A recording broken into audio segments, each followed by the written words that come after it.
Before starting the upgrade, we need to, first, prepare the firmware for the upgrade. Then, set up a TFTP server, and configure a save path. Third of all, back up the configuration file config of the target OLT before the upgrade. The page displays a successful backup message, and the file is stored in the path.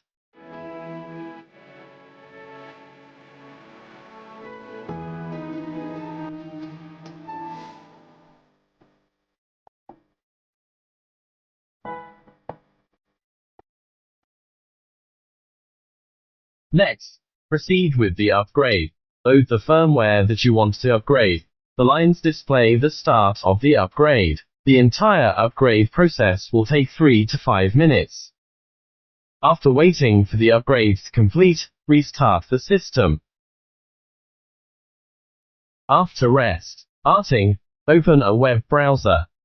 Enter the IP address of the OLT web. The appearance of the login page indicates a successful upgrade. Return to the command line. Compare the configurations before and after the upgrade. Open the previous configuration file config and the current configuration file in the command line.